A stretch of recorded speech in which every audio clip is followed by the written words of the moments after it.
ذرا ایک عجیب حدیث مبارکہ ہے، انس رضی اللہ عنہ اس کے راوی ہے، فرماتے ہیں کہ نبی علیہ الصلوۃ والسلام نے ارشاد فرمایا الا اخبرکم ان اقوام لیسوا بانبیاء ولا شہداء، کیا میں تمہیں ایسے لوگوں کے بارے میں نہ بتاؤں نہ وہ انبیاء ہوں گے نہ وہ شہداء ہوں گے، یغبطہم یوم القیامت الانبیاء والشہداء، قیامت کے دن ان پر انبیاء اور شہداء رشک کر رہے ہوں گے۔ سبحان اللہ، کیا شان والے لوگ ہیں کہ وہ انبیاء نہیں، شہداء نہیں، مگر ان کو اللہ وہ مقام دیں گے، وہ اکرام عطا کریں گے کہ انبیاء اور شہداء ان کے اوپر رشک کریں گے بمنازلہم من اللہ عز وجل علی منابر من نور، نور کے ممبروں پر ہوگے، یکونون علیہا، قالوا ومن ہم، صحابہ نے پوچھا اللہ کے نبی صلی اللہ علیہ وسلم وہ کون ہوں گے؟ قال، نبی علیہ السلام نے فرمایا الذین یحببون عباد اللہ الی اللہ ویحببون اللہ الی عبادہ وہم یمشون علی الارض نصحا، کہ جو بندوں کو اللہ کا محبوب بناتے ہیں اور اللہ کو بندوں کا محبوب بناتے ہیں، اور وہ دنیا میں لوگوں کو نصیحت کی بات کرنے والے۔ صحابہ اللہ نے پوچھا اے اللہ کے حبیب صلی اللہ علیہ وسلم، بندوں کو اللہ کا محبوب بناتے ہیں، یہ بات سمجھ میں نہیں آتی۔ یہ تو سمجھ میں آتی ہے کہ اللہ کو بندوں کا محبوب بناتے ہیں، بندوں کو اللہ کا محبوب کیسے بناتے ہیں؟ نبی علیہ السلام نے فرمایا کہ وہ لوگوں کو نصیحت کرتے ہیں، گناہوں سے روکتے ہیں، یأمرونہم بحب اللہ وینہونہم یعنی اما کرہ اللہ فاذا اطاعوہم احبہم اللہ۔ تو جب بندے گناہ چھوڑ دیتے ہیں اور اللہ کی فرما برداری کرتے ہیں، وہ اللہ کے محبوب بن جایا کرتے ہیں۔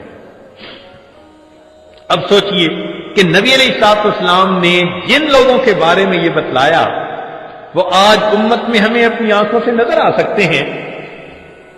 اس اکابر علماء دیوبند کے گروپ میں، جماعت میں آپ کو ایک کمزور سی شخصیت ملے گی، ذرا حالات زندگی پڑھ کر دیکھیے، کمزور سی شخصیت لوگوں کے دروازے پر جا رہی ہے، لوگوں میں روٹی کا سوال کرنے نہیں آیا، میں تم سے زندگی کا سوال کرنے آیا ہوں، میں تم سے وقت کا سوال کرنے والا آیا ہوں۔ کون ہے؟ میرا نام الیاس ہے، میرے دل میں اللہ نے وہی محبت ڈالی ہے، وہی غم ڈالا ہے۔ میں سلام کرتا ہوں اس جماعت کی عظمت کہ جنہوں نے نبی علیہ السلام کے غم کو اپنا غم بنایا، آج دنیا کے سینکڑوں ممالک کے اندر جو اللہ کے بندوں کو اللہ سے ملاتے پھر رہے، یہ نبی علیہ الصلوۃ والسلام کے محبوب بندے زندگیاں لگا دیتے ہیں، سال لگا دیتے ہیں، اپنی مال، اپنی جان، اپنا سب کچھ، کس کے لیے؟ کہ اللہ سے اللہ کے بندے جڑ جائیں۔ کافر ہوتے ہیں ان کو مسلمان بنا لیتے ہیں، جو غفلت میں مسلمان پڑے ہوتے ہیں ان کو جگا دیتے ہیں، ان کو اللہ سے واصل کر دیتے ہیں۔ یہ ہے نعمت بھی اللہ نے اکابر علماء دیوبند کو عطا فرمائی کہ نبی علیہ الصلوۃ والسلام کی اس نعمت کے وارث بھی یہی بنے۔ چنانچہ وہ علماء جو وعظ و نصیحت کا کام کرتے ہیں، وہ مشائخ، وہ داعی حضرات جو وعظ و نصیحت کا کام کرتے ہیں، وہ سارے کے سارے اسی خوشخبری کے اندر شامل تھے۔ نبی علیہ الصلوۃ والسلام نے فرمایا کہ اللہ تعالیٰ ان سے محبت فرماتے ہیں جو اللہ کے بندوں کو اللہ کا محبوب بناتے ہیں اور اللہ کو بندوں کا محبوب بنا دیتے ہیں۔ سچی بات تو یہ ہے کہ جتنی امت کے ساتھ شفقت نبی علیہ السلام کو تھی اور جتنی محبت نبی علیہ السلام کو تھی، ایسی محبت کا کوئی تصور بھی نہیں کر سکتا۔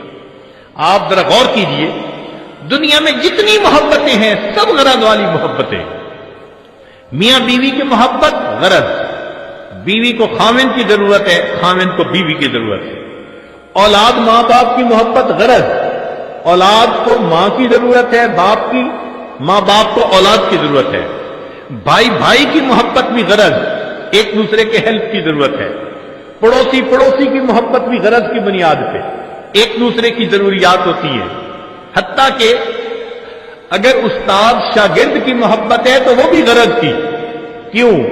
استاد پڑھا رہا ہے کہ مجھ سے اللہ راضی ہو جائیں گے، اور شاگرد پڑھ رہا ہے کہ مجھے علم مل جائے گا۔ حتیٰ کہ پیر مرید کی محبت بھی غرض کی محبت، کہ مرید کے دل میں میری تربیت ہوگی اور پیر کے دل میں کہ اللہ راضی ہو جائیں گے۔ تو معلوم ہوا کہ غرض جیسی بھی ہو ہے تو غرض نہ پیچھے۔